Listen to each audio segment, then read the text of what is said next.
Então, muito bom dia, boa tarde, boa noite, você que está nos assistindo. Eu sou o professor Sérgio Riso, atuo aqui no curso de Geografia, licenciatura também em Ciências Sociais, e sou professor doutor que temos aqui é, um trabalho mais amplo, né, em conexão com os colegas das diversas áreas de humanas. E aqui a professora Dani, se pudesse apresentar, Dani. Sou professora Dani Kovalevski, muito prazer, que bom estar aqui com vocês. Eu atuo como professora no curso de Ciências Sociais e no curso de Serviço Social também e no curso de Pedagogia. E estou aqui hoje para falar um pouco com vocês sobre Big Techs e conversar com o Sérgio sobre essa questão das queimadas. Muito bom. Quando nós preparamos esse conteúdo para você que está nos assistindo, saibam que os temas eles não surgiram a esmo. Na verdade, nós tivemos uma discussão sobre as grandes áreas do conhecimento que envolvem, portanto, geografia e ciências sociais e que, de alguma maneira, incitam a discussão de temáticas do contemporâneo, de modo que essas temáticas não foram escolhidas em virtude do grande apreço, do quanto elas se conectam com demandas políticas, sociais e geográficas, como a gente vai ver também, correlatas às questões do Brasil e do mundo, né? Então, a nossa perspectiva não é necessariamente apenas pensar o tema em si, mas é o tema em conexão com as grandes áreas e o como que também que os docentes podem aprender, refletir a respeito e se utilizar disso para a sua vida. Então, nós temos aqui primeiro a professora Dani, que vai dar um início falando das Big Techs, e depois eu falando das questões das queimadas nos últimos anos. De toda forma, eu e a Dani somos parceiros de trabalho e a gente combinou de poder um apoiar o outro nessa discussão que vai vir agora pela frente. Então, Dani, fica à vontade, a palavra é sua. Tá certo, Sérgio, agradeço muito. Olha só, gente, esse tema é um tema bastante polêmico, porque nós estamos no meio da discussão da regulação da internet, não é? Esse é um tema que causa alvoroço, causa paixões, justamente porque a internet e a regulação dela é algo que mexe diretamente com quem nós somos nos últimos 20 anos. Não é qualquer coisa, não é verdade? Então, temas como a liberdade de expressão, temas como censura, temas como até onde o Estado, até onde o judiciário, até onde o legislativo podem legislar sobre o que o indivíduo processa, o que o indivíduo acessa, são os temas que eu gostaria de trazer à pauta hoje, tá bom? Não trazendo respostas, porque esse é um tema em voga, a ciência social está sempre no olho do furacão, não é? Então, as ciências sociais tenta tirar um pouco da fumaça, não é? Desse olho do furacão que a gente se encontra, mas para a gente pensar juntas e juntos em como elaborar questões sobre esse tema tão candente. Então, eu já quero começar indicando um texto do José Eduardo Cefaria, um professor da USP, sobre um professor do direito da USP, sobre notícias falsas e liberdade de expressão. E ele vai falar do paradoxo da desinformação. E essa expressão mexeu comigo quando eu li esse texto, porque eu sou muito acostumada a estudar o paradoxo da democracia, não é? Então, quando a gente estuda a democracia, a gente pensa assim: olha só, a democracia, ela permite a voz e o voto. Se ela permite a voz e o voto, ela acaba permitindo aqueles que são contrários a ela de se expressarem, e ao fazer isso, ela pode gerar o seu próprio contrário, pode eleger pessoas que não são afeitas à própria democracia. Esse seria o paradoxo da democracia. E aí, quando o professor citou o paradoxo da desinformação, eu fiquei muito curiosa, Sérgio, extremamente curiosa. Falei, do que se trata isso? E ele vai falando da chegada da era digital, das plataformas de comunicação, e ele vai falando da manipulação e do engodo, da ocorrência de abusos que, em nome da liberdade de expressão, podem causar aos espaços públicos de comunicação. Que ele diz assim, agora eu cito: em vez de aprofundarem a democracia, a comunicação online e a expansão da era digital se perverteram. Não apenas empobreceram a ação cívica, como aumentaram o poder das elites não representativas no controle da distribuição de informações e de ideias. Vou pular um pouco o texto. No campo da política, a participação numa pluralidade de espaços públicos foi obtida por pesquisas de opinião pública. E não há transparência sobre o que acontece nas plataformas digitais. E não se sabe ao certo quais são os filtros por elas utilizados e como classificam os conteúdos. Na vida social, as pessoas passaram a pensar sob a forma de estereótipos. Vamos ficar com essas duas passagens do texto. Depois eu vou apresentar outro texto que não concorda com esse, que é totalmente favorável à, à total liberdade nas redes sociais. Esse daqui é uma liberdade com restrições, as Big Techs, que é o nosso tema. Tá? Estou chamando de Big Techs grandes empresas que possuem o monopólio da informação, como Google, Meta, Amazon, né, que possuem algoritmos que fazem com que a informação chegue até nós de uma certa maneira. Tá certo? É isso que eu vi como definição de Big Tech nesses textos. Então, vamos parar por aqui um pouco, tá? Quando a gente pensa em regulação da internet, a gente tem que pensar que isso não surgiu do nada. A internet está aí há vários anos, ela surge o que a gente chama de internet como ARPANET, né, criada nos Estados Unidos durante a Guerra Fria, na década de 60, para garantir que uma comunicação, uma conexão entre computadores pudesse ser permitida. Então, ela surge como um conteúdo militar, depois como um conteúdo jurídico, e aí que ela transborda para sites de comércios eletrônicos, fóruns, blogs e serviços digitais, que é uma realidade que está mais próxima da gente, como o World Wide Web, que a gente conhece, né? Isso já em 1991, o www, né? Então, esses navegadores gráficos que nós conhecemos, eles são muito recentes na história.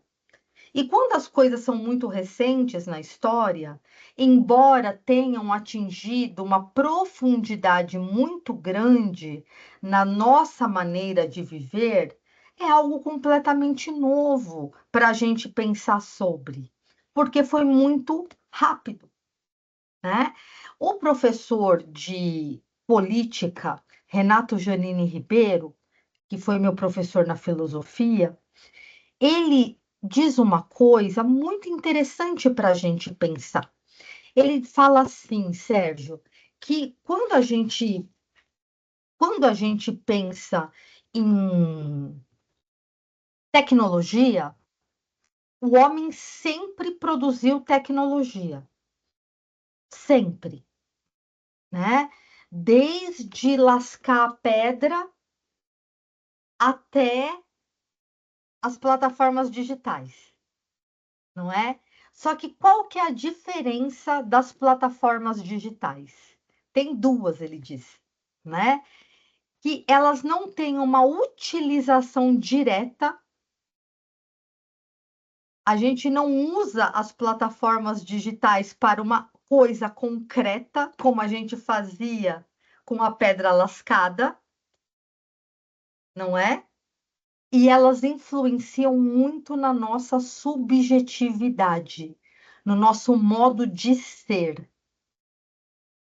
Eu me peguei, Sérgio, impaciente para ler, porque eu estava lendo muito no Kindle. E aí eu, né, aquilo eu não estava retendo muito da leitura e aquilo estava me subjetivando a ler rápido, né? Então, assim, porque a gente se subjetiva na tecnologia. Então, isso que eu queria deixar de recado para vocês irem pensando. Dani, Oi, apenas para facilitar para quem está nos assistindo, quando a por gente favor, pensa Sérgio. essa temática como um todo, a gente tem várias e vários tópicos que a Dani está levantando. A gente poderia acentuar que esse tema em si ele pode se conectar com a questão na história, no que tange os impactos das tecnologias, no modo de produção das relações de trabalho, né? Perfeito. Pensando no FUND, no nono ano, que aparece isso na BNCC. BNCC, nossa, exatamente, Sérgio. Na sociologia, tem também no ensino médio, a gente tem ali uma habilidade ligada às consequências das tecnologias de comunicação na construção de identidades e culturas. Na filosofia, envolve no ensino médio também a discussão das questões éticas, contemporâneas ligadas à ciência e tecnologia. E na geografia, sobretudo, não apenas os fluxos globais. Mas na geografia eu chamaria a atenção também pelo seguinte: as técnicas e tecnologias, elas respondem pela maneira como o ser humano modifica o chamado espaço natural, né? E nesse sentido, as técnicas e tecnologias, da forma como a Dani bem colocou, obviamente existem porque o ser humano tem um telecéfalo altamente capacitado, né? Parafraseando, né, o Furtado, né, Aham. na Ilha das Flores. E eu chamaria atenção também a capacidade do trabalho, que seria a atividade planejada, né? Ou seja, não é Isso. apenas instinto. E o trabalho, por sua vez, nesses milhares de anos que existe o Homo sapiens sapiens, sobretudo no período que cria-se a civilização, por assim dizer, né? Sai da pré-história para o que a gente vai chamar de história, montagem das civilizações, as primeiras cidades há 10 mil anos atrás e assim por diante. As técnicas e esse processo do ser humano modificar o espaço é compreendido pelo professor Milton Santos como geografia, de modo que a compreensão sobre como que o ser humano modifica o espaço, esse ato de modificar aquilo que vamos chamar de espaço natural, é a sua realidade e a relação que ele vai estabelecer com esses espaços é o que a gente vai chamar do objeto chamado espaço Uhum. geográfico. Então, esse tema ele é extremamente relevante à medida que a Dani bem coloca que muda é uma virada de chave com relação ao comportamento social e a maneira pela qual toda uma influência para os fluxos de informação, para os fluxos globais, a gente poderia chamar, que vão exercer influência sobre todas as sociedades, a tudo e a todos, né? E atuando objetivamente ou subjetivamente, como a Dani bem colocou.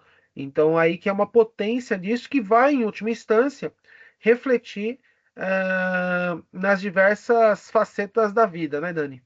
Claro. E, Sérgio, queria te contar uma coisa que aconteceu comigo em sala de aula no oitavo ano. ano passado, que eu falava sobre netiqueta, né? Porque tínhamos muitos conflitos na escola que começavam nas redes sociais e que iam parar em brigas físicas, agressões físicas na escola, né? Então eu falava um pouco sobre netiqueta. E eles adoraram, falaram, ai, vamos falar sobre redes sociais, sobre netiqueta, tal. E aí, o papo migrou para as big techs, porque estava no calor, né, das discussões no judiciário. E eles queriam fazer voodoos do Alexandre Moraes, né? Por quê? Porque eu nunca tinha visto isso. Eu dou aula há 25 anos para o ensino médio e para o Fundamental 2, né? O Fundamental 1 foi novidade para mim ano passado. Eu nunca tinha visto isso, Sérgio, mas eu queria chamar a atenção. Eles se sentiram pessoalmente ofendidos quando eu levantei um debate sobre as Big Techs. Isso, para mim, foi a maior expressão da subjetivação do poder das Big Techs, né? Então, assim, não são só empresas, aquilo me representa. Não, a identidade está sendo É, construída nesse é a contexto. identidade, é isso. Eu conheço adolescente, eu conheço mesmo, tá? Pessoas próximas, que não é quase uma agorafobia de não ter contato social e o contato social ser exclusivamente mediado pelas relações que envolvem Sim, esses meios digitais e, portanto, em última instância, são influenciados pelas Big Techs. é isso. Eu tenho alunas belíssimas, porque todas são belíssimas. Não tem como ser feio aos 15 anos, embora eles se achem, né? Que elas só conseguem tirar foto com filtro, né? Então, quando eu falo do Google, e eu falo assim, o Google é busca, não é pesquisa, nossa, eles se sentem pessoalmente ofendidos, Ah, sim, porque eles são o Google. Entende, Sérgio? entendo. Eu nunca tinha visto esse fenômeno. É porque boa parte da geração que nasceu agora, portanto, nos anos 2010, Hum, né, que é o caso que você está mencionando, já nasce dentro do paradigma dessas estruturas, ao contrário de nós, que somos de outro isso. paradigma e que nós vimos o e-mail chegar no Brasil. Aliás, no meu caso, talvez até no Não, seu. na discada, né, Sérgio? Na internet discada. Exatamente. No seu caso, talvez até no meu caso, pelo menos, eu vi o plano de expansão da Telesp chegar no bairro dos meus pais, Claro, né? Antes exato. Como ainda. era caro um telefone. A Exatamente. gente tinha consórcio para telefone, Não, né? se alugava telefone, né? Isso, Então, nesse sentido, o acesso à informática com esse rompimento de barreiras que aconteceu nesses últimos 20, 25 anos, é um fenômeno que hoje a gente já pode olhar sob o prisma da construção das identidades, tendo em isso, conta que a é isso. pessoa, né, ela vive numa profunda conexão com esses equipamentos. E daí decorre uma questão de comportamento social, só para ser resumido, né, comportamento social, mudança dos fluxos, mudança é, Relacionamentos, relacionamento, da ética, ou né? falta deles, né? Ou falta deles, a questão da ética, né? As pessoas não ficam fazendo o famoso stalker, e tantas outras situações que são próprias desse momento. E, portanto, isso, né, está concentrado em 3 ou 4 ou 5 grandes empresas que são mães de todas, das demais, né? Então, acho que esse que é o Exato. grande ponto, né? Eu tenho um slide aqui que eu vou comentar, Sérgio, que fala de quanto essas empresas arrecadam, que tem rendas maiores que países, né? É uma coisa absurda, tá? Mas só para a gente fazer uma conexão temática, né? Eu fiz uma síntese aqui, que a história da internet mostra como ela passou de uma ferramenta militar para um espaço de sociabilidade global. No entanto, o crescimento e o controle desse espaço estão cada vez mais nas mãos de grandes corporações. Então, agora eu gostaria de começar a analisar as Big Techs, como Google, Meta, Amazon, Apple, Microsoft, e como elas transformaram a economia, a política e a vida cotidiana. Elas controlam dados, algoritmos, e aí eu quero chamar a atenção para o termo atenção. Como elas dominam a nossa atenção. E por isso merecem ser estudadas com profundidade. Aí eu já vou para o meu segundo bloco de slides impressos, porque eu sou analógica, que é o poder das Big Techs. Depois a gente coloca o link. Você que está nos assistindo aqui pelo YouTube, pode procurar aqui embaixo que a gente está deixando o link do material de apoio. Isso, eu vou disponibilizar tudo, tá? Porque eu fiz para vocês. Então, eu tenho aqui as mais valiosas, né? O quanto elas valem, e as Big Techs como empresas mais lucrativas do mundo, né? Só que elas geraram um novo tipo de economia que eu, o Sérgio, o grande Milton Santos, ou para a gente voltar mais na história, o grande Karl Marx, jamais projetaram, que é a economia da atenção. E aí eu também fiquei muito seduzida por esse tema. Porque o que acontece nessa economia da atenção? Vocês já sabem disso, vocês certamente já têm essa informação, mas eu quero ressaltar: o usuário vira um recurso e não mais só um cliente. Não é? Nós somos a própria propaganda. É?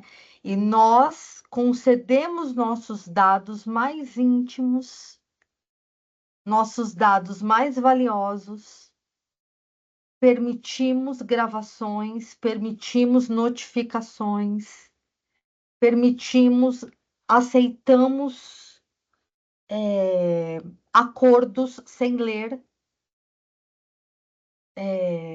em troca de coisas muito rápidas, muito acessos gratuitos, né, a plataformas. E com isso tem a monetização da publicidade segmentada por perfis de comportamento. Então, vocês sabem disso, eu não preciso dizer a vocês, basta vocês fazerem uma busca por Marrocos, que vários pacotes de viagem, vários pacotes de hotéis vão começar a aparecer para vocês sobre Marrocos. Né? Então, vocês dão a informação e os algoritmos devolvem em mercadoria, tá? Então, tem uma socióloga, eu andei estudando para essa aula, a Zuboff, o nome dela, né? O nome dela é difícil, é Joshona Zuboff, que ela propõe o conceito de capitalismo de vigilância para descrever o sistema econômico baseado na extração, análise e comercialização dos dados pessoais, operado pelas Big Techs. E aí, o subtítulo do livro dela me interessou muito, que é o seguinte: A luta por um futuro humano na nova fronteira do poder. Então, essa nova fronteira do poder seria esse capitalismo de vigilância, né? Então, é um novo tipo de poder que não se baseia na força, mas numa vigilância invisível e contínua, que para ela surgem riscos à liberdade, à democracia e a privacidade. E aí eu já quero fazer um ganchinho com a fala do Sérgio, se o Sérgio me permite, porque na questão das queimadas, né, Sérgio, quanta informação falsa, sem dúvida. quantas fake news, quantos números falsos foram divulgados, de governos, o que queimou mais nesse, queimou mais em outro, esse protegeu mais a natureza, esse protegeu menos. Enfim, é uma guerra, né, pela informação. Então, o comportamento, né? Aí se criam, vocês sabem muito bem também, eu vou passar bem rápido sobre isso, as bolhas de informação. E aí, como vocês que nos assistem serão futuros professores, eu chamo a atenção não só para as habilidades e competências que podem surgir desse tema, mas também para os comportamentos, né? Porque a gente não tem só mais as bolhas digitais, mas tem as bolhas sociais, né? Isso que o Sérgio falou é muito sério, né? Das pessoas, dos jovens não conseguirem mais se conhecerem, se conviverem, não é? Porque o bullying está pior. Não, não é só que ele aparece mais, ele está mais agressivo, né? Porque o negócio é lacrar e cancelar. Quando é presencial, fisicamente. Então, assim, todo mundo que vai falar em público, não basta falar, você tem que lacrar o outro. Você tem, você tem que cancelar a outra pessoa. Isso que eu quis chamar para vocês do transbordamento do comportamento da rede social, da bolha da rede social, no comportamento subjetivo. Eles nem percebem que eles fazem isso, tá? Então, mais uma conexão temática. Ao estudarmos as Big Techs, percebemos que seu maior ativo não é apenas o dado, é a nossa atenção. A atenção é disputada por empresas que querem nos manter conectados e consumindo conteúdo. Essa lógica interfere na nossa capacidade de concentração, na formação do pensamento crítico e até na nossa ideia de tempo. A gente perde o tempo nas redes, né? Agora eu convido a vocês a gente aprofundar essa economia da atenção na formação da subjetividade, principalmente de jovens e adolescentes, que são nosso público-alvo, enquanto professores, né?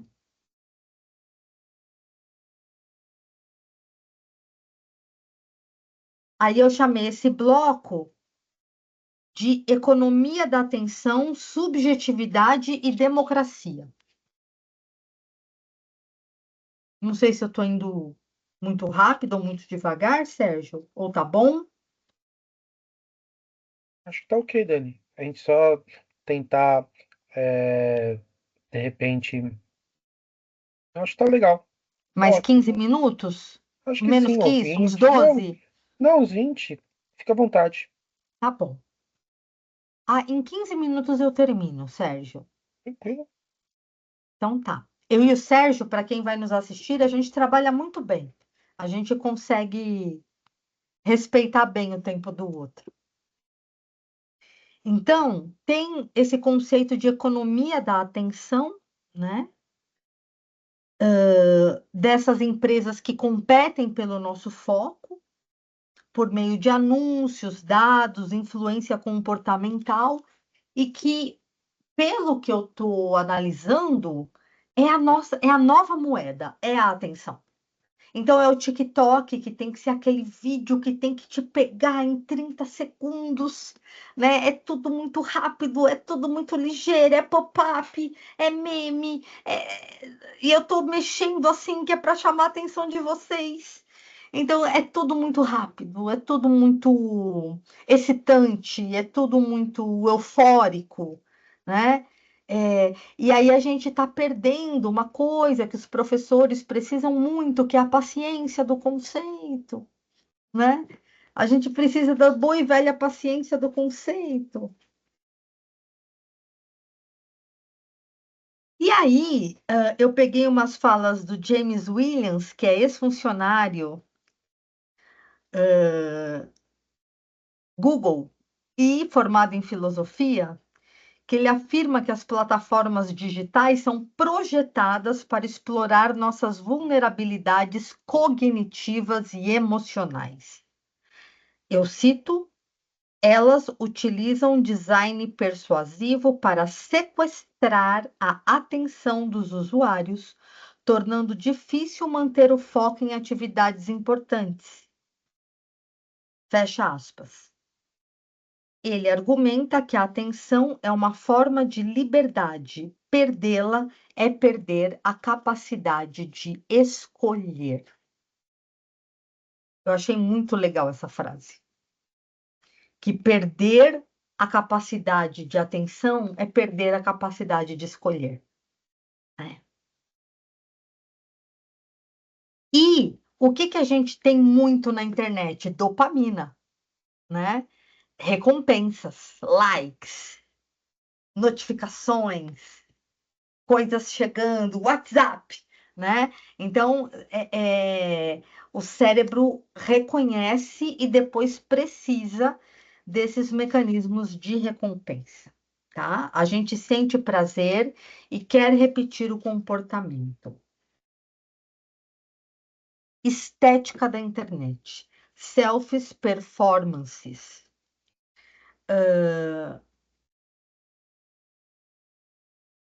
A câmera frontal transformou a nossa maneira de nos perceber no mundo. Assim, eu não sei se eu estou sendo muito radical com essa frase, mas para quem nasceu depois de 2000, talvez não se lembre disso, mas a gente tinha um tempo da fotografia. A gente não via a fotografia quando ela era tirada. A gente tinha que terminar o filme. Quando era de 36 poses, era uma eternidade, né? E a gente tinha que torcer para não queimar a foto, certo? E tinha que ter dinheiro para revelar, porque era caro. Então era um acontecimento tirar uma foto. E eu não estou dizendo que o passado era melhor, vocês percebem? Não é disso que se trata. Se trata da gente ter uma atitude crítica frente ao presente. É muito mais sério do que uma bobagem saudosista de uma velha como eu. Não é disso que se trata. Percebem? Não é, ai, ela tem saudade do rolo, que eu tinha um romantismo assim, ai, a foto vai sair, não vai sair, tal, tal, tal, né? Mas não é sobre isso. Não é sobre isso. É sobre a gente ter uma atitude crítica frente ao presente. Sociologia, gente, ciências sociais, é isso. É ter uma atitude crítica frente ao presente, tá? Então, eu quis trazer um pouco disso para vocês. E a estética se tornou uma performance. Só que isso está afetando a construção da autoimagem dos nossos jovens, né? Só tem um livro, assim, nessas aulas online, eu nunca sei se é produtivo mostrar livros, né? Mas tem um livro que eu gosto, que eu gostei muito de ler, que ele é muito didático, para futuros professores, que é a geração ansiosa. Peraí que eu vou pegar, ele está Ah, eu muito tenho fácil. aqui. É um Você tem azulzinho, aí né? também? Então Uma, pega aí, Sérgio. uma criança na capa, né? Isso, Parece do Jonathan Hyde, do Jonathan Jonathan Hyde. Hyde. Sim, Isso. e tá na Vai bagunça. achando aí, eu vou falando enquanto isso. Uhum. Então, nós somos pressionados a parecer interessantes, felizes, bonitos, mesmo quando não nos sentimos, tá? Mesmo quando não nos sentimos. Tá perdido na bagunça. Mas tem esse outro aqui que é irmão desse, que é a Fábrica de Cretinos Digitais. Que Olha que legal! é tão potente quanto. Esse Bem eu não potente. conheço, Sérgio, que É, legal! Olha que a é, gente já está aproveitando a aula para trocar figurinha, gente. Isso aqui é bem porreta. Então, deixa Bem eu só porreta. pegar o Jonathan Hyde para mostrar para ele. Aham, Né? Ó, gente, é esse aqui, ó. isso. A geração ansiosa. Jonathan Hyde, como a infância hiperconectada está causando uma epidemia de transtornos mentais. E ele não fala isso porque ele acha, ele fez pesquisa. Fez pesquisa. E aí ele vai dizer como a internet afeta principalmente as meninas, com essa questão da autoimagem. Aí ele vai falar da automutilação, vai falar da Isso. anorexia, vai falar da bulimia. É muito interessante, tá? Nesse Muito aqui, bom. em, Ah, em, em linha com esse, eu vou ler só um pedacinho, Dani, se você me por permitir, favor. daqui Claro. da sobrecapa. Ao contrário do que a imprensa e a indústria da tecnologia costumam difundir, o uso das telas, longe de ajudar no desenvolvimento das crianças e estudantes, acarreta sérios malefícios à saúde do corpo, obesidade, problemas cardiovasculares e expectativa de vida reduzida, ao estado emocional, agressividade, depressão, comportamentos de tristeza, de risco, comportamentos de risco, e ao desenvolvimento intelectual, empobrecimento da linguagem, dificuldade de concentração e perda da memória. E E aí aí, ele vai gente, trabalhando com os dados para mostrar isso. maravilhoso. Vou querer emprestado, Sérgio. Ah, sim, com certeza. Fica a nossa pergunta para vocês. Se nossa atenção está sendo guiada por algoritmos que priorizam o lucro, será que ainda somos livres para escolher o que pensar e fazer? É só uma pergunta. E nosso último bloco, Marco Civil da Internet, atual e futuro. O Marco Civil da Internet é a Lei 12.965 de 2014, que busca garantir direitos e deveres de usuários, empresas e governo no uso da internet. Ele funciona como uma espécie de constituição da internet do Brasil, protegendo a liberdade de expressão e privacidade na rede. Quais são os princípios desse marco civil? Isso é muito importante de vocês saberem. Liberdade de expressão, privacidade, neutralidade da rede e o principal, responsabilidade civil, tá? Aí eu explico aqui num slide, tá? Cada um deles para vocês. E qual que é o grande dilema? O aumento das fake news e a proporção da responsabilização por essas fake news. É isso que está em jogo, tá certo?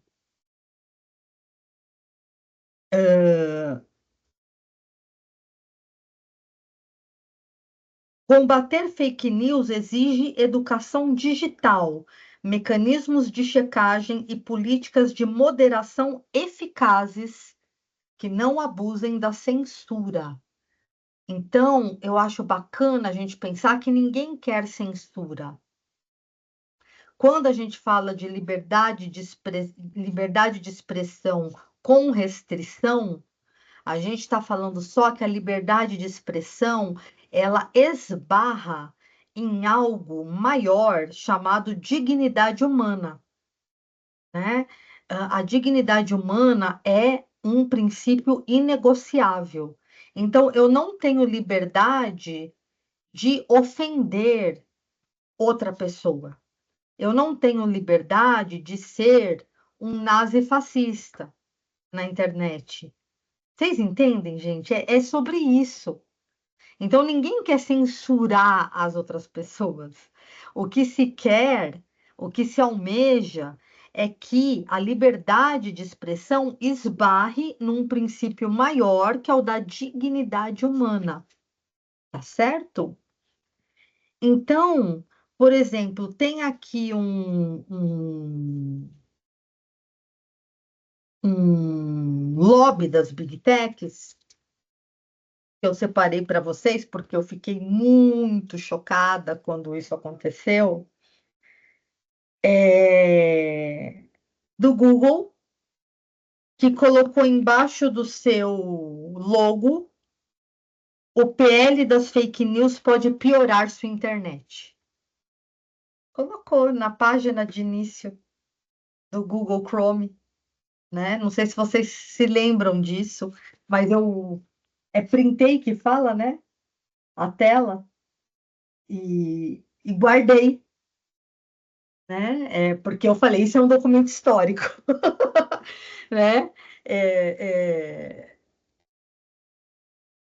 Para influenciar os usuários contra o projeto de lei. Quer dizer, não se abriu o debate, não se fez um plebiscito, não se abriu o debate, porque aí a gente volta lá no princípio da democracia. Lembram que a gente falou da democracia, dos paradoxos da democracia? Então, é sobre isso, né?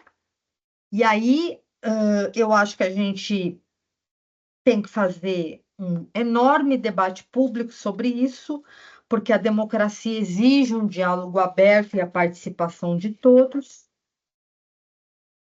E quando a gente abre a palavra, vem de tudo. A gente não sabe o que vem, na verdade, não é? Tem riscos e também tem oportunidades. Então, a balança da justiça e as redes sociais são um desafio. São um desafio, ninguém está dizendo que é fácil, tá certo? Ninguém está dizendo que é fácil. Eu quero voltar para o texto do professor José Eduardo Campos Faria, que ele diz que nós temos três desafios. Um de natureza epistemológica, esse nome difícil é teoria do conhecimento, que ele vai dizer que a gente vai ter que definir a diferença entre opinião e notícia equivocada.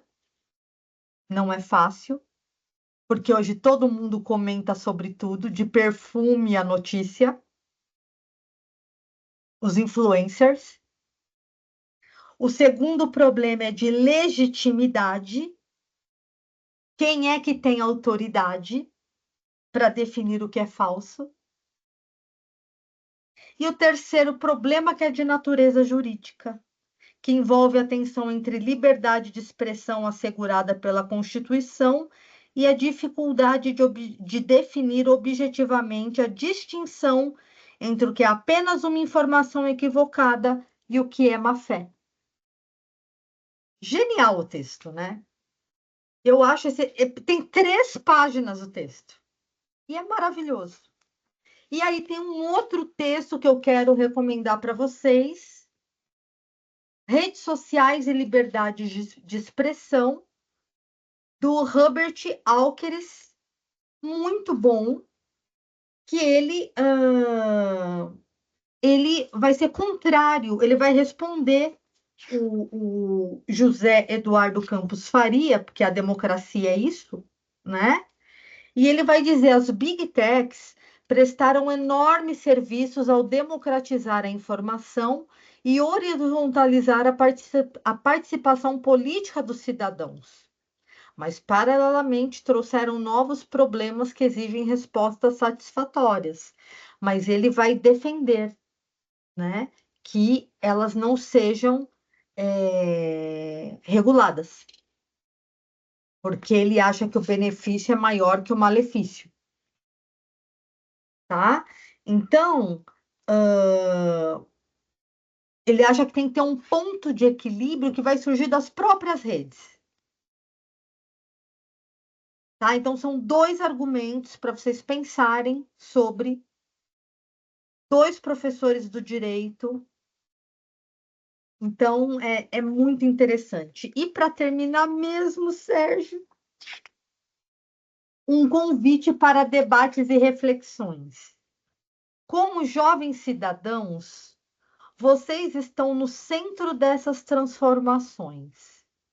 Como garantir que a internet seja um espaço justo, livre e seguro? Porque é disso que se trata. Então, Sérgio, era isso. Quero agradecer muito o espaço, oportunidade de diálogo. Eu vou deixar meu e-mail junto com o material. Quem quiser continuar essa conversa, a gente continua em ambiente virtual. Maravilha, Dani. Fantástico, fantástico. Muito bom mesmo. Então, a questão das técnicas, tecnologias, seus avanços no período contemporâneo, trazendo como referencial as Big Techs, que de alguma maneira monopolizam essa cultura da atenção, né? E, portanto, em última instância, o capital oriundo disso, né? Inclusive, eu lembro de uma frase que a gente usa, pessoal que mexe com tecnologia, que se você, muitas vezes, se você não paga pelo como que é? Se você não paga pelo produto, o produto é você, É isso. entendeu? Então, Adorei, vou pegar para mim. se você não está pagando por um produto, quero. O produto aqui é você estar ali para poder consumir o que está sendo mostrado para você, né? É Não isso. haveria, eu vou falar um absurdo, que vai parecer absurdo a prioristicamente, não seria um problema se houvesse uma cultura de contenção desse dano, por assim dizer. Que eu Uhum, acho que é uma das nossas militâncias, no sentido que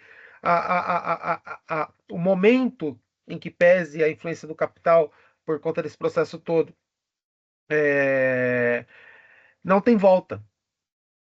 uhum, Então, talvez seja mais coerente, inclusive, que uma colega que faz um trabalho muito interessante tem um perfil chamado Tela Consciente, ela até palestrou aqui conosco, a Juliane, que é no sentido de você trabalhar a educação, a conscientização para esse processo e criar instrumental para que as pessoas, sobretudo os nossos alunos, compreendam isso a partir das aulas de ciências humanas, né, como um todo. Não é particularidade de uma ou de outra, mas quando o tema for possível, fazer uma discussão para uma busca da cidadania a partir da compreensão do que são e como que a gente se insere nesse contexto, né? uhum. Perfeito. Eu super topo. É o que eu falei, quando eu fiz o debate sobre netiqueta, era essa a intenção. Mas para começar um diálogo, a gente tem que ceder um pouco, Com certeza. né? E aí me pareceu que os jovens que eu Então, estava não queriam ceder, entendeu? Assim, é tudo de bom, não tinha a crítica, né? Então, estavam muito fascinados. complicado. É um, É, para além tem que do vir para, de antes, tem que vir de antes, de pequeno mesmo, é, entendeu? Para é, já ir construindo isso. exatamente. Muito bom. Maravilha, Dani. Eu posso começar então a segunda parte da Pode, nossa pode, já estou conversa? anotando já. Então tá bom. A nossa dinâmica compreende que a professora a qualquer momento possa intervir aqui, né? E eu também me coloco à disposição para responder qualquer dúvida, né? Nos contatos que a gente vai deixar aqui logo abaixo. Eu preparei aqui um pseudo material só para ajudar a me orientar, né? Só para poder enxergar as coisas, né? Então eu vou dividir. Tá aparecendo aí, Dani, um PowerPointzinho? Tá Então tá sim, bom, tá bem bonito. maravilha. Então vamos lá. Queimadas no Brasil, desafios, problemas e abordagens pedagógicas, né? Primeiro momento, quem bate o olho no tema queimadas pode supor que a gente está falando de um problema climático, ou pode estar sugerindo que é uma questão de cunho da produção agropecuária, como se fosse descolada do processo político, do processo sociais e também do próprio processo do capitalismo, né? E, na verdade, o que nós vamos tentar trabalhar aqui, as abordagens possíveis e a discussão que envolve o tema, sobretudo tendo em conta que no ano de 2019 nós tivemos um dia chamado Dia do Fogo, que foi um evento de uma magnitude como nunca vista no planeta, né? E esse evento aconteceu no Brasil e ele aconteceu a partir da conexão dos grupos que atuam em regiões que são interessantes para a produção agropecuária, que muitas pessoas botaram fogo ao mesmo tempo em regiões desse interesse, tá? Isso chama atenção que temos um novo comportamento social e a arma nesse processo foi o WhatsApp. Então, esse é o ponto-chave, e é por isso que se conecta com a discussão anterior. Mas, professor, a gente está falando de queimada, é um processo secular que hoje é potencializado por uma organização social tal, é, é, para e passo com as técnicas, tecnologias do nosso momento. De modo que o primeiro passo, antes de tudo, então, alguns elementos que eu vou trazer para dar a amplitude dessa discussão, né? Primeiro ponto, algo que a gente precisa decorar, fazer uma tatuagem na alma, que é compreender o tamanho do nosso território. Esse mapa não, essa ilustração faz uma comparação entre o tamanho do território dos estados brasileiros com alguns países. Ou seja, o território da Bahia é do tamanho da França, bem como o território do estado de São Paulo é do tamanho da Inglaterra, né? E assim por diante, né? Temos um território que é muito grande e talvez, dada a situação, esse traço foi eu que coloquei artificialmente, esse traço seria uma representação que essa faixa onde eu estou passando o mouse, não sei se está aparecendo para vocês, Uhum, uhum. é justamente onde está maior parte da população brasileira. Eu diria que cerca de 70, 80% da população mora nessa faixa. E por que isso acontece? Porque o nosso processo de ocupação territorial foi barrado em grande medida por um atributo de geografia física que é a Serra do Mar. Então, grande parte das estruturas do período colonial se fixaram na costa e não avançaram para dentro do território.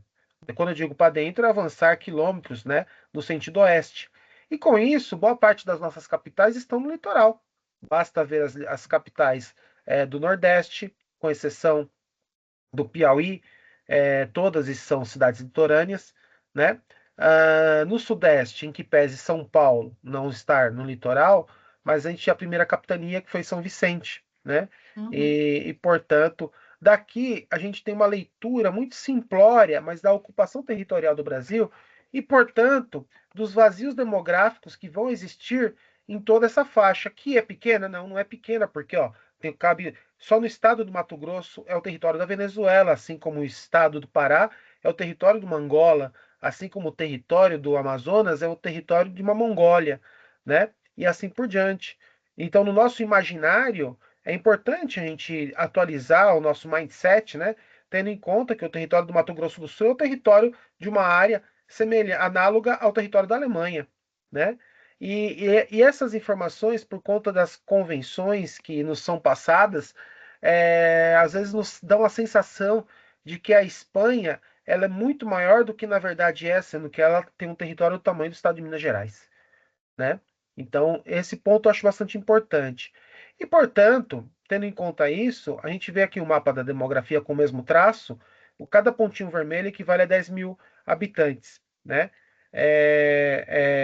Por aqui dá para a gente ter uma noção do que eu problematizei anteriormente, antes da gente falar da questão da queimada. Entender onde está a nossa população, portanto. Então, com exceção das capitais do norte, a gente olha aqui que, em grande medida, temos vazios demográficos em toda essa região. Uma vez que a gente entenda isso, é importante saber que em 2024, por exemplo, tivemos uma superação da média histórica das queimadas no Brasil na casa de 62%, né? Esses processos eles estão conectados não ao fenômeno climático, como eu disse há pouco, mas a outras variáveis que são importantes para que os professores das diversas áreas compreendam, como a gente vai discutir mais à frente, para que possam se apropriar minimamente não só do tema, mas da discussão que está por trás. Questões de ordem política, de ordem social, em linha com as questões e as particularidades do fenômeno. Mas o fenômeno, ele não acontece separado das coisas. Não é assim que funcionam as coisas, né? Dito isso, uh, como eu coloquei há pouco, em 2019 nós tivemos um grande evento, que foi o Dia do Fogo, e esse evento foi noticiado mundialmente, né? E aparentemente foi uma ação coordenada por fazendeiros, grileiros e pessoas interessadas em ampliar áreas para agropecuária.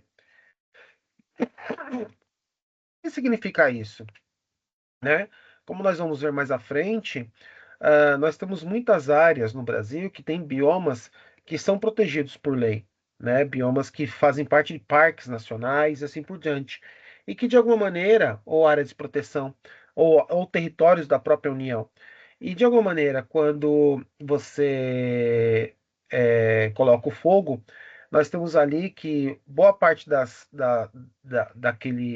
daquela bomba de vida que ali existe, flora e fauna, desaparece em questão de dias, facilitando a produção, a criação de pastagens, que num segundo momento pode ser alvo de um processo de pedido de uso capião, de pedido de regularização para uma pastagem em virtude do uso social que ali que venha a existir, né?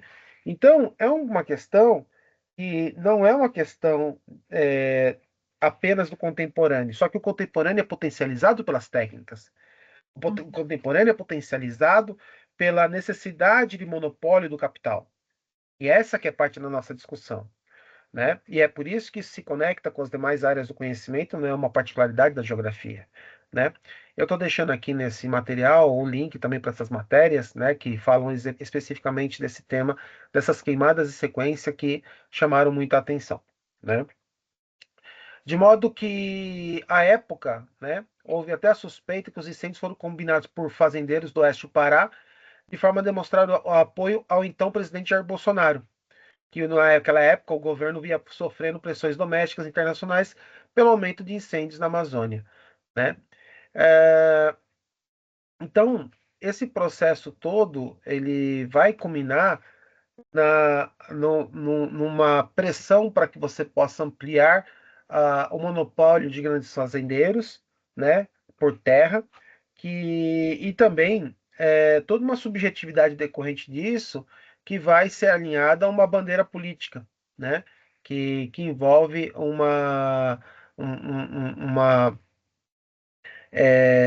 um descrédito às questões ambientais, um descrédito às populações tradicionais que vivem nesses territórios também, né? Então, apenas para conhecimento, desde 85, que é o mapeamento que nós temos, aqui temos um mapa que mostra alguns dos principais biomas brasileiros. É importante a gente entender, mesmo que não esteja aqui no slide, o que é um bioma. Bioma é a condição para a vida. Como assim? Quais são as características que caracterizam um determinado padrão de condição para a vida? Ou seja, quando eu falo da Amazônia, a floresta amazônica, quais são as características? São planícies, é uma faixa próxima da linha do Equador, portanto tem mais insolação, tem um grande volume de água, afinal é o rio mais caudaloso do planeta. Recentemente foi descoberto que inclusive é o mais longo, porque ele ultrapassou o Nilo pela nova a nascente que foi encontrada dele no Peru. E, portanto, eu tenho muita água, muito sol e planície. Então, de alguma maneira, isso cria um contexto para ter um padrão de vida. Que padrão de vida é esse? Floresta amazônica. São árvores, portanto, que têm cerca de 60 metros de altura, 70 metros de altura, e com folhas, não galho, folhas. Folhas que podem alcançar a 2 metros. A folha. De modo que essa bomba de água que aqui existe, muitas vezes, quando ela é evaporada e gera chuva, essa chuva muitas vezes não chega nem no chão. Ela já fica lá no alto, nas próprias folhas, e é novamente evaporada. Então você cria aqui nessa região verdadeiros rios voadores, como já documentado pelo fotógrafo Sebastião Salgado, rios voadores que muitas vezes vão se movimentar no sentido oeste e vão encontrar uma parede. Que parede que é essa? É a parede que nós temos, né, na Cordilheira dos Andes. E ao bater nessa parede, eles vêm para o sudeste. Essa água desses rios voadores é que irrigam boa parte da agricultura no sudeste brasileiro. O bioma do Cerrado, o bioma da Caatinga, o bioma da Mata Atlântica, né? O bioma dos Pampas, o bioma do Pantanal. Ou seja, eu poderia dissertar aqui sobre cada um desses biomas, que na verdade são as condições para a vida e o padrão de vida decorrente dessas condições, que a gente tem que entender. Agora, a grande questão que se coloca, portanto, uma vez que a gente entenda nesses últimos 40 anos, né, o impacto das queimadas, né, é importante nós entendermos que nesses últimos 40 anos, portanto, desde 85, é quando é mapeado, é documentado esse processo, afinal, é o período de redemocratização e, portanto, a gente vai ter condições para documentar essas realidades que ó, em outro momento não poderiam ser discutidas, uma vez que a gente estava no regime militar, né? Então é de 85. Então eu não tenho dado de 75, eu tenho de 85. Compreendem? Claro, não quer dizer que alguém não possa localizá-lo, mas que eu estou falando de uma forma sistematizada, organizada, é de 85 para cá. E nós damos conta que a soma do impacto decorrente das queimadas nesses últimos 40 anos chega a algo em torno de 60% do território brasileiro. Ou seja, aqueles vazios demográficos que eu mostrei para vocês, a maior parte deles foi queimado para dar cabo de grandes fazendas para a produção, sobretudo, de gado.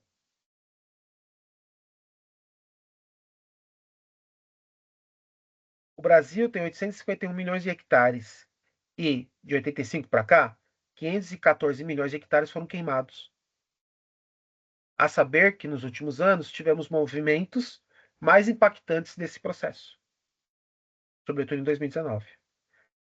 Então, a questão que se coloca não é uma motivação subjetiva simbólica, em que pese Uhum. poder haver também, mas é uma motivação ligada ao processo do capital que, por sua vez, se conecta com as suas crenças políticas e o alinhamento político para a manutenção de um status quo.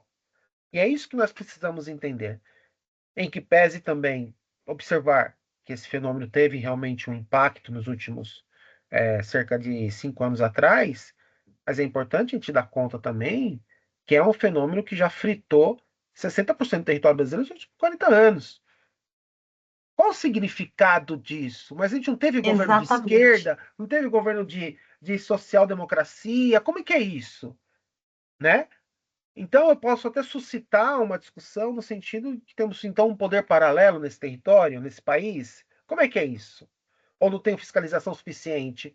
Essa falta de fiscalização ou a dificuldade em fazê-lo é algo genuíno em função de uma questão de uma organização, que ainda fazemos parte no processo de redemocratização, que não está consolidado, ou responde a interesses? Né? Então, antes da gente até mesmo entender o que são as queimadas, porque eu também tenho que explicar, obviamente, a gente precisa entender quem é afetado e quem lucra, e quem resiste.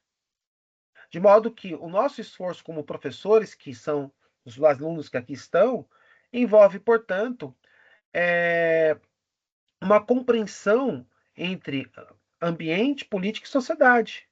Mas, professor, queimada é fogo. Não, queimada não é fogo, queimada é o processo de realização em escala do fogo para que você possa mudar o ambiente para uma função que envolve interesses capitalistas, por assim dizer.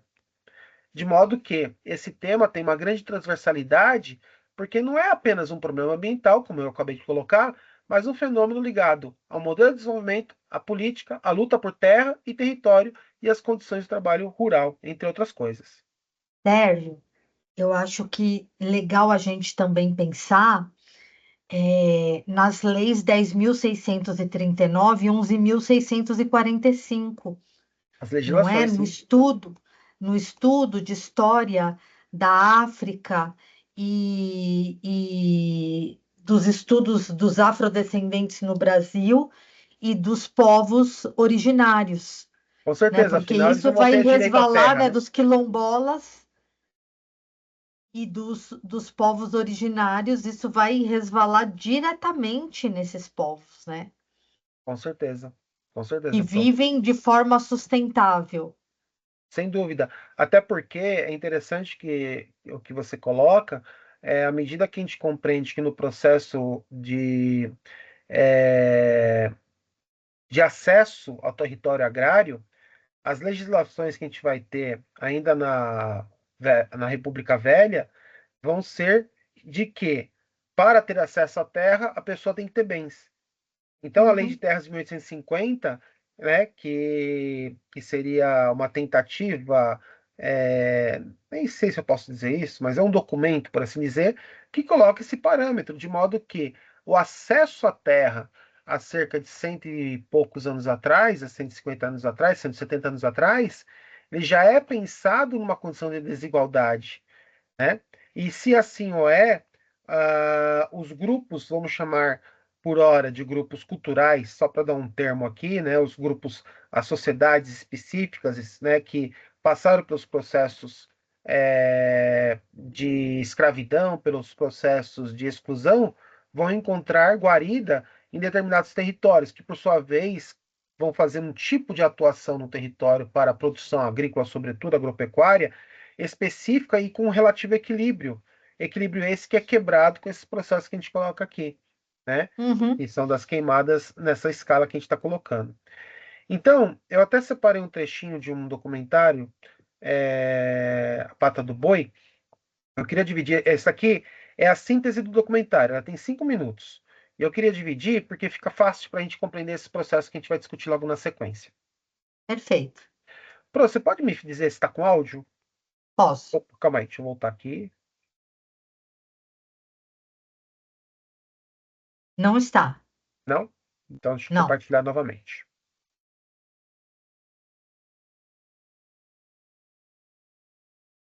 Tirar ela, incluir som.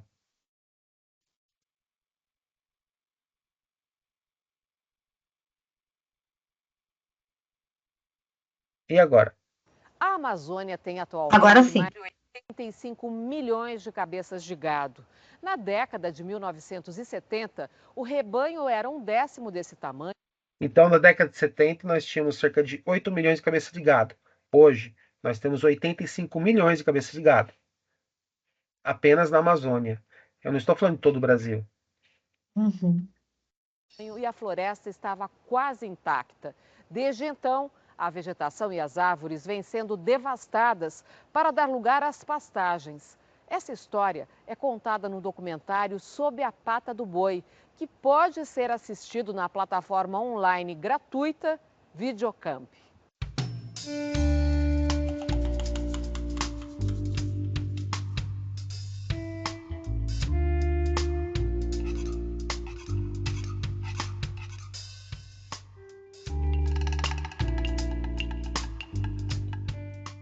Sob a Pata do Boi é o documentário que apresenta a cadeia produtiva da pecuária na Amazônia. A direção é de Márcio Isensi Sá, fotógrafo, videomaker e cientista social, a partir de uma parceria entre o site de jornalismo ambiental O Eco e a ONG Amazon, que monitora o desmatamento da floresta tropical.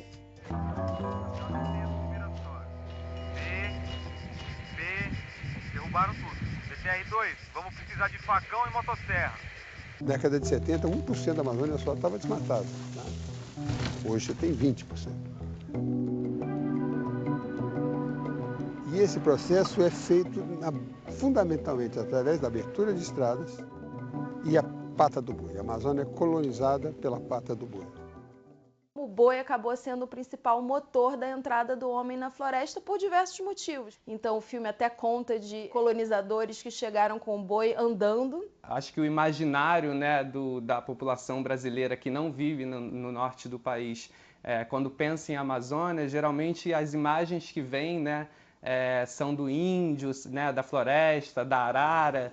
Mas quando você chega lá no sul do Pará, você vê muito mais fazendas de gado do que floresta, por exemplo.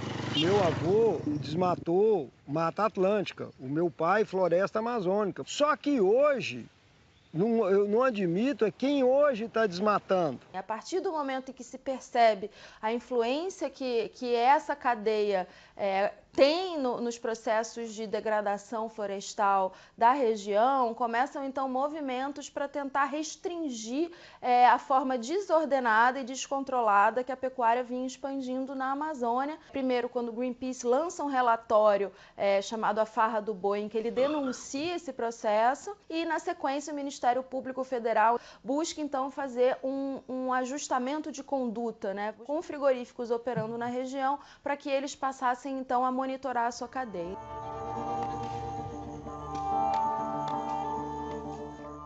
O filme é um alerta para o consumidor, né? Um alerta para os brasileiros, né? De que a carne que está chegando no supermercado aqui no Sudeste, ela tem uma relação direta com o desmatamento que está acontecendo na Amazônia e com outras práticas e crimes ambientais e sociais que acontecem lá. O meu vizinho ia desmatar lá uma área grande e eu ia desmatar uma área menor, e nós calculamos lá que a gente ia precisar de uns 200 homens. Aí nós alugamos um galpão em São Félix, colocamos uma cozinheira lá dentro fazendo farofa e muita cachaça para esse povo. E a gente ia em todo bordel e hotel e canto de rua que a gente ia pegando esse povo e pagando as contas desses peões, ia colocando todo mundo lá dentro. E aí a gente teve o apoio da polícia na época, a polícia ajudou a gente a tirar esses homens de dentro desse barracão para levar até a balsa, porque senão também ninguém ficava, todo mundo corria, entendeu? No outro dia todo mundo andando, até chegar lá na fazenda, 15 quilômetros. Quem veio para cá naquela época sempre tem uma história dessa. Já escravizou gente, mas se for, então também, entendeu? Mas meio que não tinha outra alternativa, acho que aquilo ali que era o mundo de todo mundo. A naturalização da escravidão. A apropriação de terras públicas para criar gado também aparece no documentário, que explica a origem do termo grilagem. O grileiro se beneficia disso. Como é que ele faz? Ele já sabe que é ilegal, mas ele ocupa apostando que a regra vai ser mudada e que ele vai dar um jeito de ter algum documento. E o termo grilagem vem daí porque ele arrumava um documento novo, mas aquele documento tinha que parecer velho. Que é abrir uma gaveta, jogar vários grilhos dentro, botar o papel lá, com as fezes do grilo ela ficava parecendo um documento velho e com um pouquinho comido e tal. Então, o envelhecimento do título do papel.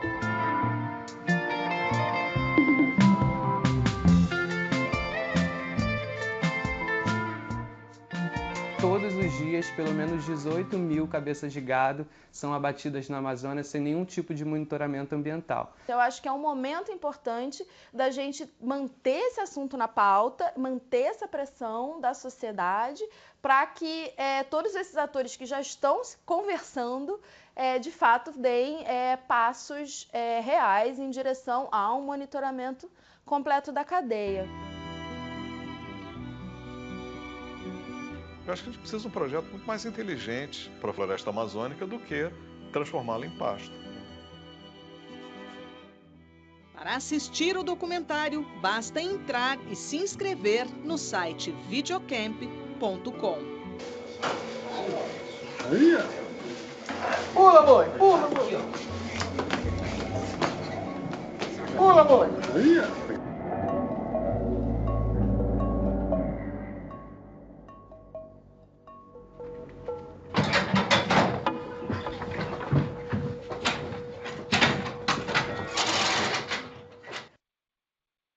Então chama atenção para a gente entender que o processo que nós estamos falando, mas não é da queimada, professor, então, a queimada enquanto uma da intervenção que está conectada ao processo de loteamento de terra, a ampliação dos estabelecimentos rurais, né? uma vez que a gente tem uma grande concentração de terra, é uma concentração de terra absurda. E é por isso que eu fiz aquele primeiro mapa mostrando a dimensão dos territórios como referência. É importante saber que 25%... Sérgio, sobre isso, é legal a gente lembrar que todo mundo tem em mente aquele mapa das capitanias hereditárias, né? Daquelas porções gigantescas de terra para uma família destinatária, né?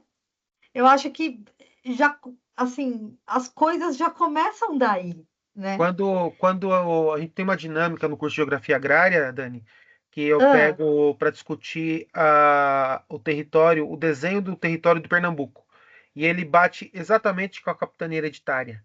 Então, você pode sugerir, é claro que passando cerca do território que hoje tem o Piauí, tudo bem, não vai chegar até a Amazônia, né? Mas, de toda forma, aquele território daquela tripa, né? Ele bate totalmente. O que isso significa? Isso significa que toda uma institucionalidade vai sendo criada a partir da capitania hereditária, que nasce a partir dessa premissa de um domínio de uma família, duas famílias, como queira, que vai criando nos engenhos toda uma estrutura e que esse poder prevalece tendo o território como referencial. E aí, quando a gente avança para a ocupação do território vou chamar do interior, né, sentido noroeste do país, a gente hoje olha que 25%, um quarto da terra agricultável é apenas de 0,3 imóveis. Ou seja, 0,3% dos imóveis do Brasil ocupam 25% desse território. Ou seja, a gente tem fazendas que são maiores do que países. E 10% dos imóveis ocupam 73% da área agrícola. E os menores, que é a grande maioria, que é a pequena propriedade, o minifúndio, né, vai ocupar apenas 30%. Ou seja, a maior parte do produtor agrícola rural ocupa apenas 1/3 de todo o território agricultável do país. Quando a gente olha aqui os mapas, eu vou pular aqui rapidinho. Tá. Quando a gente olha os mapas mais à frente, a gente vai ver isso aí se intensificando. E, portanto, agora que nós vimos no documentário, vimos um pouco dessa problemática, embora no final eu vá fazer uma conexão maior com a BNCC, uma conexão maior de como o professor pode trabalhar essas temáticas, né? Pensando inclusive nas suas dinâmicas, as queimadas são instrumentos ligados à expansão agropecuária, ocupação e concentração de terra. Ponto, não tem vírgula. Eles viabilizam de forma rápida a apropriação do território, alimentando processos históricos, seculares, poderia dizer, de acumulação fundiária, e que vão, em última instância, agravar os conflitos sociais e ambientais. Por quê? Porque esse país não teve reforma agrária. Por quê? Porque a preservação ambiental é tida em segundo plano. E com isso, nós estamos perdendo boa parte dos grandes biomas. Inclusive, em algumas situações, podemos estar perto do ponto de não retorno, que é um conceito ligado à ideia da biogeografia, que é quando um ecossistema ele é quebrado e ele não consegue mais se regenerar, se transformando em desertos, por exemplo. Então, tem alguns pontos, já tem um caso no Cerrado que isso já aconteceu. Já está acontecendo, né? E está chegando próximo da Amazônia. E, portanto, elas são, né, áreas agrícolas afetadas pelo fogo, identificadas principalmente por mapeamento de cicatrizes. Olha aqui essa foto aérea, que na verdade é uma imagem de satélite, que mostra exatamente onde o fogo pegou, é que a gente chama de cicatriz de fogo, né? Tem um documento chamado Map Biomas, que eu vou deixar como link, né? Que ele faz essa discussão especificamente sobre a queimada, né? É um relatório de queimadas no Brasil, né? Existem queimadas que podem começar a partir dos fenômenos naturais, sim, sobretudo no Cerrado, né? Mas eles não são tão comuns. O que é mais comum é a ação humana mesmo. E essa ação humana, obviamente, direcionada para a destruição da fauna de difícil remoção para facilitar o domínio com a produção agropecuária e o domínio territorial, é claro. Porque a gente não pode perder de vista que no Brasil é proibido fazer especulação imobiliária, seja no campo, seja na cidade, né? Os artigos 271 da Constituição Federal. E quando você tem uma grande propriedade, você tem que ter função social.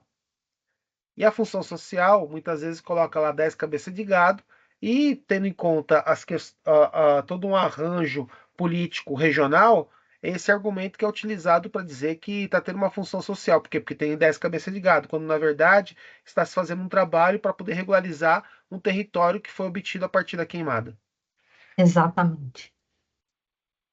E aí, portanto, como bem sabemos, eles vão executar limpeza diária para cultivo, renovação de pastagem, queima de resíduo agrícola e o desmatamento para preparo do solo. Mas o principal é o primeiro ponto aqui, né? Dito isso, eu preparei aqui uma brincadeira com mapas, né? Esse mapa, ele é muito interessante, ele veio desse documento do Map Biomas, né? Acho que é Relatório do Fogo, se eu não me engano.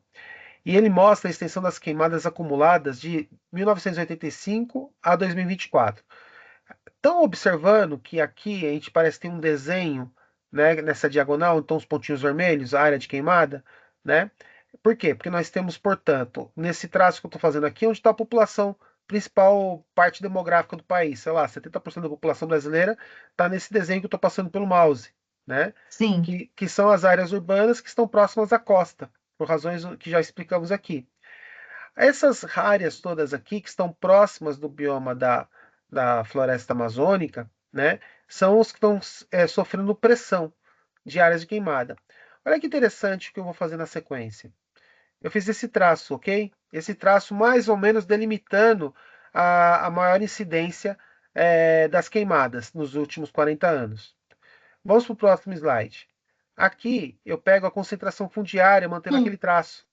Incrível. Então, o que a gente observa? Em que pese tem aqui no Sudeste também boa parte da concentração fundiária, mas essa área do Mato Grosso é onde nós temos justamente a maior concentração fundiária. E esses pontos aqui de grandes territórios também.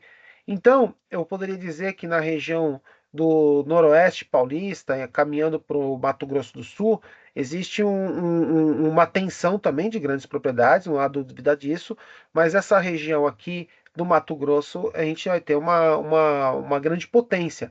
Ou seja, eu tenho um território da Venezuela de meia dúzia de proprietários. E que, por sua vez, vão nas faixas contíguas às suas fazendas, ou não, fazer queimada, para que você possa fazer todo um trabalho de tentar fazer com que esse território se torne seu, em função do uso capião. Uso capião, exatamente isso. Quando a gente pega, por coincidência, o índice de maior probabilidade de escravidão, isso aqui é um trabalho muito interessante, que inclusive tem um repórter que eu gosto muito, que é o Sakamoto, ele pesquisa esse tema, né, jornalista.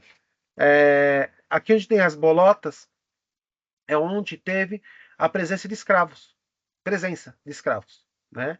E esse trabalho, acho que é do Ministério Público do Trabalho, MPT. E veja que cada bolota cinza é porque teve um grande indicador.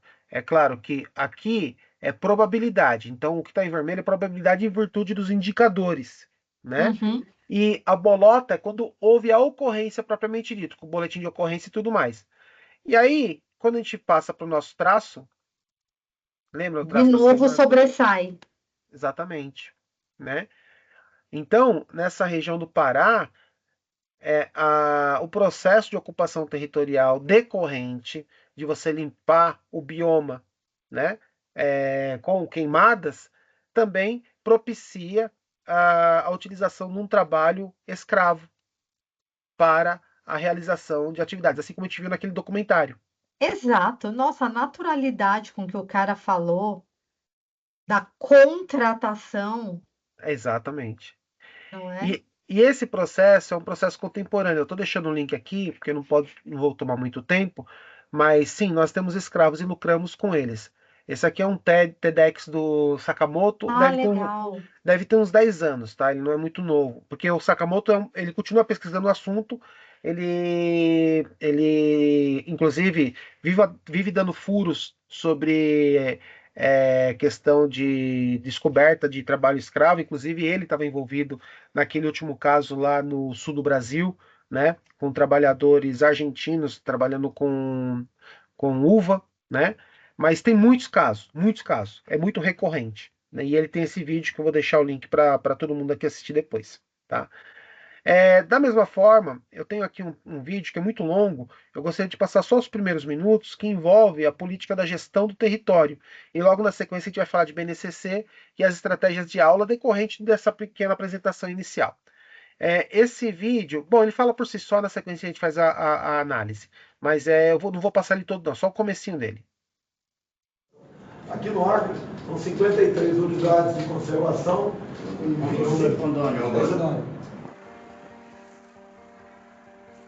Quando nós entramos para aquela reserva ali, eu não sabia nem que aquilo era uma reserva. Eu não entendo o que significa isso. Mas nós entendemos de terra boa, produtiva. Aqui em Rondônia, 53 unidades de conservação e 25 é terra indígena. É um absurdo que se faz no Brasil usando o nome ambiental. E nós confiamos, sim, no governo. Ele falou mesmo que onde for a reserva degradada, que ele ia cortar e dar para o povo trabalhar e produzir riqueza para o país.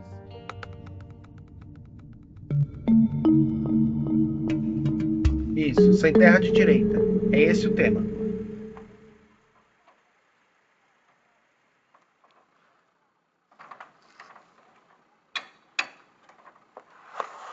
Aqui nós estamos no assentamento Boa Esperança, numa área que tinha uns fazendeiros que disse que era dono. Então viemos por ordem que disse que não tinha perigo, que era dono, e então foi que entrou todo mundo e fiquemos hoje, como se diz o outro, de gaiato aqui, confiando, todo mundo fez seus plantios. Sabiam que era uma floresta nacional? Uma fauna bom futuro, proteção semibio, sabemos. Quer dizer, o problema não é a informação. Falando, se invadisse terra de fazendeiro, a gente saía com uma terrorista. Por quê? Porque tá certo, eu concordo com o Jair Bolsonaro. Essa terra, se for da presidência, se for do Brasil, ele repara isso, traz esse pessoal de volta.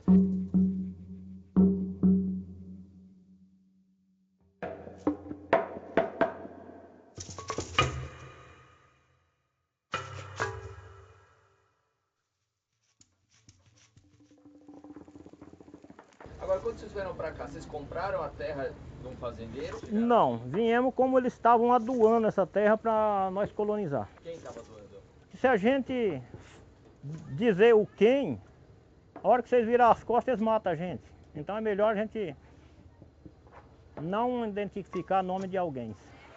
Bolsonaro, nós temos um voto de confiança para você, Bolsonaro! Cadê você? Esse mapa, gente. Esse mapa.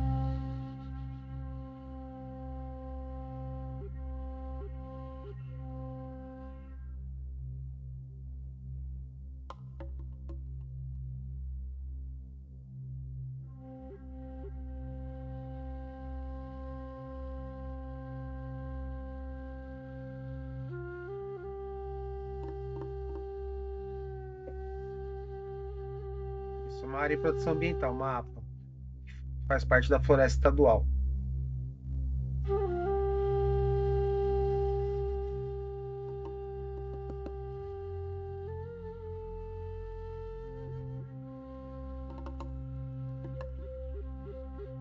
A mancha.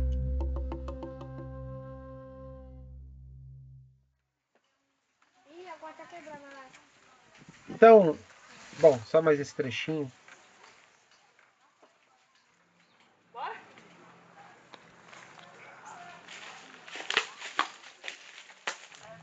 Nós achamos, irmão, uma oportunidade por precisão de ir para cima daquelas terras, plantar e colher e dar uma vida digna para os nossos filhos. Vocês não tinham medo de, caso legalizar, os fazendeiros queiram retomar essa terra que eles disseram que era deles? Irmão, nós tínhamos que pagar um preço. Nós tínhamos que pagar para ver. Se nós conseguíssemos ganhar essa terra, os nossos projetos que eles falaram que nós ganhávamos a terra e eles preferiam perder para nós do que perder para o governo. Porque para o governo já estava perdido.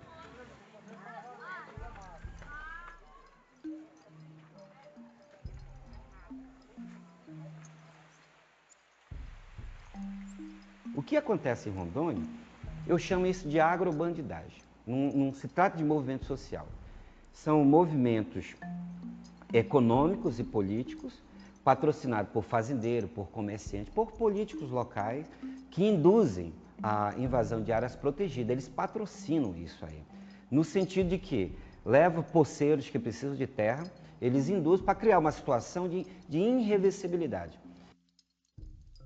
Quando nós viemos da Bahia para aqui, nós viemos de pau de arara, caminhão. E nós viemos de lá para aqui para mexer com cacau aqui em Rondônia. Chegamos e fomos mexer com cacau. Mas o tempo passou, né? Aqueles cacau que produzia, ele acabou. Porque o preço do cacau desapareceu. Então os pais teve que vir para a cidade. Teve que desistir daquelas roças, daquelas lavouras, daqueles sonhos. E nós nunca tínhamos a visão que nós tínhamos que ter o nosso próprio negócio, nossa própria terra. Fomos sempre trabalhar para os outros. Eu tenho certeza, irmão, que eu vou mudar essa trajetória da minha família. Eu vou mudar através de um pedaço de terra que eu vou ganhar do governo. Para mudar a minha história e a história dos meus filhos.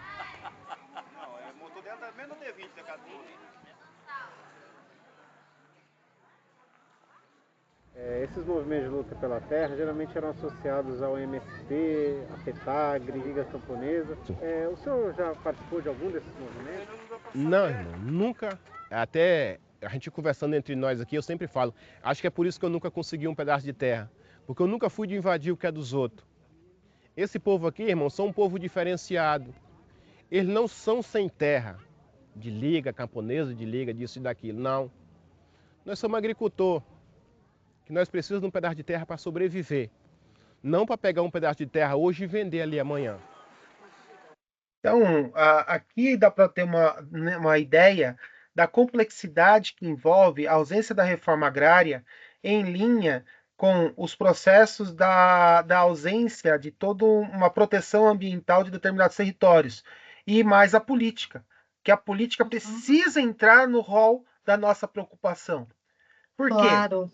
Porque é muito fácil a gente pegar fenômenos como esse e ter uma compreensão simplória, haja vista que é o fogo, né? O fogo pode ser ocasionado por um raio, e não é disso que nós estamos falando, bem como a ocupação desses possíveis agricultores possa ser algo legítimo, sendo que nós estamos falando de fenômenos que são sociais e coordenados, seja para botar fogo num território e avançar para a pastagem, seja para derrubar as árvores, para criar uma vila, haja vista que os próprios fazendeiros locais já perderam esse território em processos com o Ministério Público e que estão criando um imbróglio que vai, em última instância, regularizar a presença dos colegas, pode regularizar a presença deles e automaticamente alguns territórios da região. Então, e essas pessoas, por sua vez, são induzidas por uma agenda política de desregulamentação, né? E cria todo um... Qual o nome do documentário, Sérgio? Esse aqui é da Folha, se chama... Deixa eu pegar aqui, tá bem no comecinho.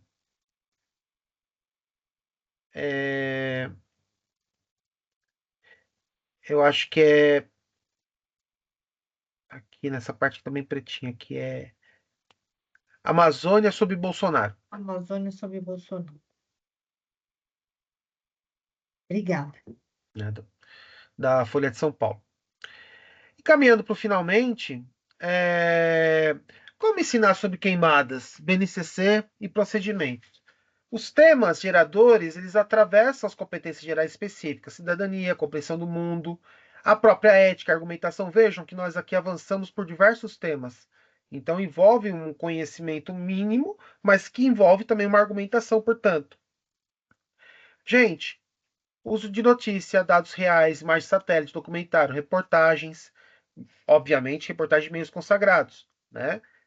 A gente não vai pegar reportagem de meios que são estritamente de uma ideologia X ou Y. Vamos falando dos grandes meios, né? Como jornais de grande visibilidade e afins, né? Explorar a linguagem dos mapas, como apresentamos aqui, é importante mencionar o relatório anual do fogo, do Mapa e Biomas. É um documento bem grande, que vou deixar o link aqui também, né?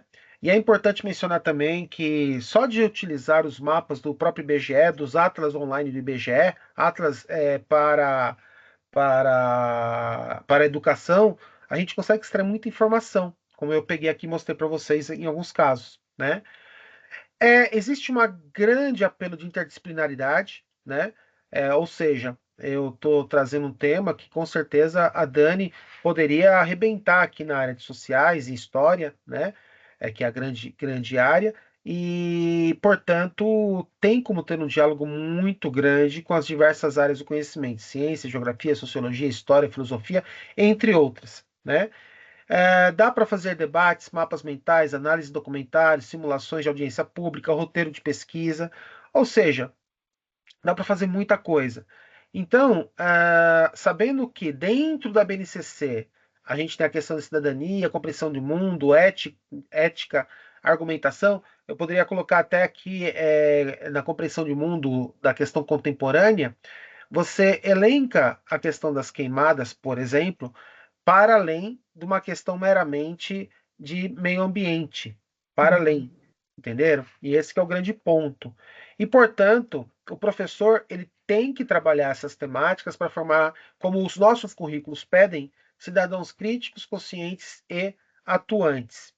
De modo que alguns dos eixos propostos para o ensino poderiam envolver, portanto, queimadas, dentro do contexto da articulação com a BNCC de temas contemporâneos, ética, cidadania, ciência e tecnologia, e proposta de ensino de análise de dados reais, debate e uso de mídias, por exemplo. Então, olha só, você vai ser chamado, por exemplo, para dar uma aula teste, ou no próprio ENAD, que vai fazer a prova do ENAD. Então, um eixo temático de queimada, que é um tema da atualidade, né? Vai fazer essa articulação, e a sua proposta de ensino pode contemplar, né, dados reais, como esse que nós citamos, Mapa e Biomas, e outras fontes que a gente vai deixar aqui, e vai fazer, inclusive, a utilização de documentários, de materiais de apoio, para quê? Para gerar suporte para uma discussão, para um processo pedagógico, para uma discussão em sala de aula. Outro eixo temático, aquecimento global, clima e tempo. É importante saber a diferença. Clima é um padrão, tempo é o que acontece no dia. Então, o que está acontecendo hoje? O aquecimento global ele está mexendo no tempo e, por consequência, no clima. E esses impactos decorrentes do quê? Da ação do ser humano, ação antrópica, né? Que, por sua vez, muda os fluxos de umidade, os fluxos de ventos, muitas vezes, em virtude da degradação do meio ambiente. E aí, portanto, uma proposta de ensino pode ser uma discussão sobre o ponto de não retorno.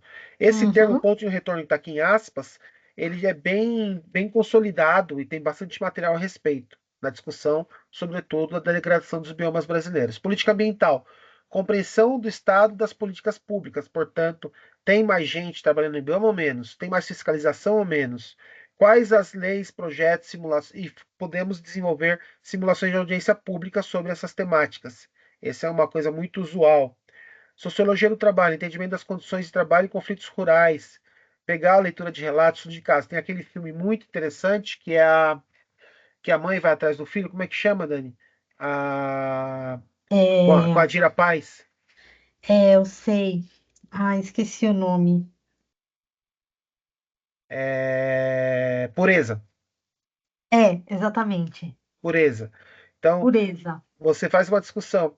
Mas, professor, o que isso tem a ver com a queimada? Gente, a queimada, ela chama atenção pela destruição do bioma, por ser um processo que é extremamente nocivo. No entanto, nós temos diversos processos com verossemelhança, uma vez que esses processos não acontecem como um desígnio divino, mas sim como uma necessidade do próprio capital de ampliar os territórios para uma produção agropecuária ou para Exato. ampliação e para especulação imobiliária como um todo. Então, como nós vimos nas referências dos territórios que nós temos que são de propriedade privada no Brasil. De modo que, fechando, o problema da queimada, em linha com as discussões possíveis que possam existir dentro da sala de aula, professor, envolve uma análise de pelo menos 3 grandes eixos que envolvem a questão ambiental, né? Portanto, que vai avançar para a perda de biodiversidade, solo, água e ar, né? Porque você desgraçou o bioma, uma árvore que durou 300 anos para subir, para ficar em pé, ela vai precisar de mais 300 anos se for plantada. Ela não só não vai ser plantada, como todas as condições para que ela exista vão se perder. Então você chega naquilo que a gente avança pro extremo do ponto de não retorno, né? Os impactos sociais, mencionamos pouco aqui, mas apenas para lembrar, além do trabalho análogo à escravidão, ou trabalho escravo, ou as questões de ocupação irregular, porque o grileiro vende a terra para alguém, e esse alguém pode ser, em última instância, em algum momento, pode ser questionado, ou ele pode ocupar aquele território que já vai consolidar um processo de ocupação, de mudança da característica ambiental que não tem volta também. E além disso, pode, inclusive, exercer influência negativa, no caso da queimada, ao chegar perto das comunidades tradicionais, né, como aconteceram em alguns casos com quilombolas, sobretudo, e aldeias indígenas.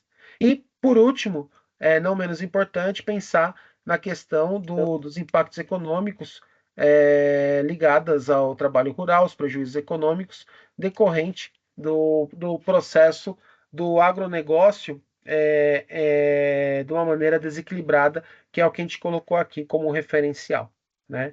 Então, esses tópicos são aqueles que eu julguei interessante para abrir a discussão, para que a gente compreenda que boa parte dos fenômenos que estão no nosso cotidiano, e no caso queimadas, poderia ser outros fenômenos, eles não estão ali como um elemento indissociável de outros fatores. E o grande fator que envolve as questões do campo, além da falta da reforma agrária, a questão da fiscalização dos biomas, que vão gerando problemas e mais problemas em função dos padrões de ocupação que a gente bem coloca aqui. Então, era um pouquinho Nossa, isso. Sérgio, muito legal, muito bom. E me chamou muita atenção, tanto o documentário, o trecho que você passou sobre a pata do boi, quanto esse Amazônia sob Bolsonaro, o que mostra como os recursos audiovisuais são potentes em sala de Então, aula também, né? Como os futuros professores podem utilizar desses recursos para iniciar discussões sobre geopolítica, geografia, não é? Biomas, climas, queimadas, enfim, ou uma questão social, como a ausência da reforma agrária, pode suscitar uma série de discussões geográficas, né? Então, obrigada, Sérgio, obrigada, porque essa aula foi, com certeza, montada com muito carinho e trouxe uma série de informações para a gente.